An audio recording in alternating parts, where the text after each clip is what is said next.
लोकसभा चुनाव से पहले मोदी सरकार के 10 साल दी मोदी कॉन्क्लेव पटना में आयोजित एनआरआई सेल बीजेपी की तरफ से किया गया। और मेरे साथ इस वक्त बीजेपी से विधायक संजीव चौरसिया जी हैं। संजीव जी, ये जो कॉन्क्लेव है आज, उसके बारे में जानना चाहूँगी।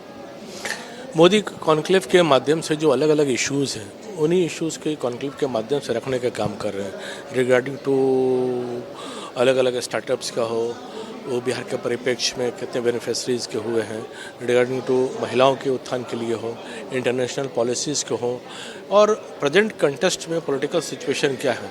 तो इस मोदी कॉन्क्लेव के माध्यम से पूरे देश और विदेश में भी जहाँ भी बिहार के लोग रह रहे हैं, this is done with the NRI cells. The NRI cells के सब लोग यहाँ के भी लोग हैं जो अलग अलग कंट्री से भी यहाँ लोग आए हैं, और वर्चुअली भी अलग अलग कंट्री से लोग जुड़ेंगे।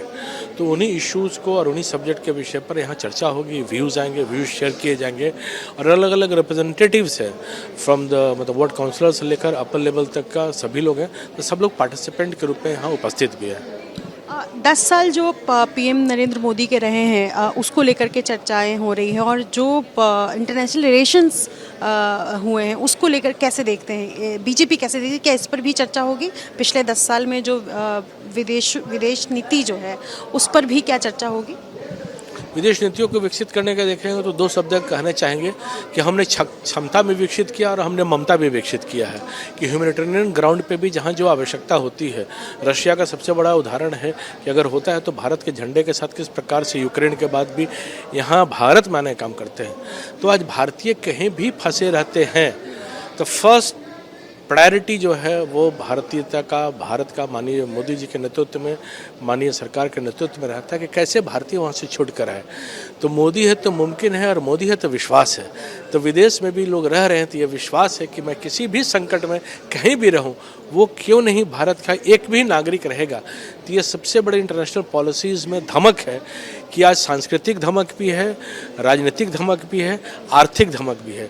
तो तीनों प्रकार के धमक की वृद्धि और समृद्धि जो समृद्धि दिखाई दे रही है, वो निश्चित तौर पर माननीय प्रधानमंत्री जी के नेतृत्व में दिखाई दे रहा है। अबू धाबी के सांस्कृतिक विरासत को आप देखिए, किस प्रकार से हम आर्थिक साम्राज्य को आगे बढ़ाने का काम किया वो भी देखिए। तो अलग अलग पॉलिटिकल एरेना पे भी देखिएगा तो किस प्रकार से हम आगे बढ़े वो भी सर्वविदित है। पिछले 10 सालों में जो कार्यकाल रहा है पीएम मोदी का, उसको लेकर के किस किस क्षेत्र में कितना विकास हुआ, क्या इस पर भी चर्चा यहाँ हो रही है बैठक में?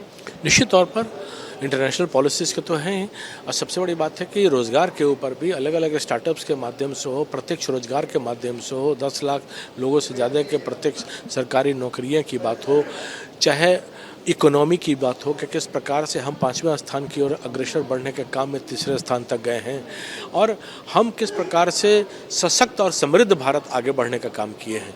आज सांस्कृतिक विरासत के राम मंदिर का केवल एक मंदिर ही नहीं बल्कि एक सांस्कृतिक पताका का विजय पताका है। तो टेक्नोलॉजी के क्षेत्र में भी हो वैसे ही आगे बढ़ रहे हैं। स्पेस के क्षेत्र में मून में कहाँ कहाँ पहुँचे वो भी आप जानती हैं।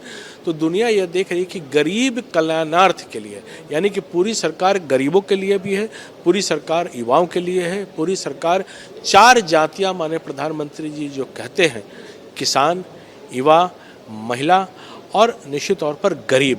तो ये चारों के कल्याणार्थ के लिए जितने प्रकार की योजनाएं हैं उसको बढ़ाने का काम इस 10 वर्षों में हुआ है, और आगे भी अग्रसर करके हम बढ़ाने का काम करेंगे। राजनीतिक सवाल आपसे लेना चाहूँगी। कल तेजस्वी यादव ने एबीपी न्यूज़ को इंटरव्यू दिया जिसमें उन्होंने कहा कि उनकी सीधी सीधी लड़ाई बिहार में बीजेपी से है। नीतीश चाचा की जो पार्टी है वो ख़त्म है 2024 में। इसके अलावा सीबीआई, ईडी किस तरीके से उनके फ़ोन को सर्विलांस पे रखी हुई है, किस तरीके से उनको परेशान किया जा रहा है। उन्होंने कहा कि सांच को आँच नहीं, पराजित नहीं हो सकते हैं, परेशान भले हो सकते हैं, इस तरीके के बयान। ये लोकसभा चुनाव के मद्देनज़र कैसे देखती है बीजेपी इसको? ये सच की आज की देखेंगे तो वो अपनी कांच को बचाने का काम करे। जिन कांच का ओहरा वो पहने हुए हैं कि सच और सच्चाई का, आज देखेंगे तो अपने पिताजी से भी पूछने का काम करे कि किन ओहरा को लेकर जहां भ्रष्टाचार में लिप्त ये पार्टी है, जहां आप देखिएगा कि खुद अगर उनके आकलन किए जाए अलग अलग प्रकार से, किस प्रकार से उनकी वृद्धि हुई है, किस प्रकार से समृद्धि हुई है, तो आज सब बिहार की जनता देख रही है कि क्या उस किन संघर्षों के पैदाश में आज युवाओं से आगे बढ़ने का काम है। हम लोग भी विद्यार्थी आंदोलन से आगे बढ़ने का काम किए। उस समय हम लोगों ने देखा है कि शिक्षा को कहाँ गलत में जाने का काम किए। 15 साल बिहार को किन स्थितियों में लाने का काम किए, कहाँ तक बढ़ाई करने का काम किए हैं। आज बिहार में भारतीय जनता पार्टी के नेतृत्व में जब रहा तो विकास के साथ और विश्वास के साथ आगे बढ़ने का काम किए। किसी भी क्षेत्र में आप देख लीजिए तो डबल इंजन के सरकार में हम आगे बढ़ने का काम किए हैं। ये केवल झूठे पुलाव और ख्वाब लेकर तेजस्वी यादव जिस प्रकार से घूम घूम के बिहार में करने का काम करेंगे, बिहार की जनता का विश्वास उन्होंने पहले भी खोया है और अभी भी रहते हुए खोया है। क्योंकि जब वो सम्मिलित हुए तो किस प्रकार से लॉ एंड ऑर्डर में कठिनाइयाँ हुई और लूट हत्या किस प्रकार से बढ़ने का काम हुआ, वो तो डेटा बताने का काम करता है ना। तो बड़े बड़े लक्ष्यदार भाषण देने से काम नहीं चलेगा, जनता का विश्वास जीतना पड़ेगा। जनता का विश्वास जीतने में कतई भी उनको दिखाई नहीं दे रहा है। केवल जाति के नाम पर बांटते आ रहे हैं, बांटते रहिएगा। भाई बिहार का युवा पूछ रहा है कि जाति जाति कब तक करोगे। आज बिहार में समृद्धि के लिए, बिहार में इतने प्रकार के लोग बिहार में के लेके पूरे देश में आज बिखरे पड़े हैं, सब ऊंचाइयों के हासिल कर रहे हैं। तो बिहार अब विकास और विश्वास खोजता है, वो इन लोगों ने खोने का काम किया है। उत्तर प्रदेश में आखिरकार लंबे खींचतान के बाद समाजवादी पार्टी और कांग्रेस के बीच समझौता हो गया है और अखिलेश यादव ने कहा कि इंडिया गठबंधन में ही वो रहेंगे। 17 सीटों का समझौता हो गया है। कई पार्टियां जो पहले बाहर हो चुकी है, लेकिन आज आखिरकार समझौता हो गया। क्या प्रतिक्रिया बीजेपी की रहेगी? क्या कितनी बड़ी चुनौती है ये? कोई चुनौती नहीं है, पहले भी समझौता हुआ है और बड़े बड़े समझौता इन लोगों ने करने का काम किए हैं। फिर भी जो जीत हम लोग सीट जीत कर आए हैं वो भी दुनिया के सामने है, भारत के सामने है। तो कोई भी समझौता हो, समझौता को कोई फर्क नहीं पड़ना है। केवल ऊपर के स्तर पर समझौता करते हैं, आंतरिक रूप से कहीं भी किसी प्रकार का कोई अस्तित्व उस दृष्टि से नहीं है।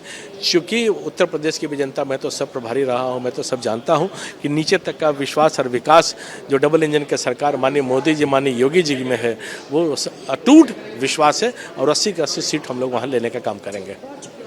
करने के लिए अपने सहयोगी विशाल राय के साथ निधि श्री, एबीपी न्यूज़ पटना।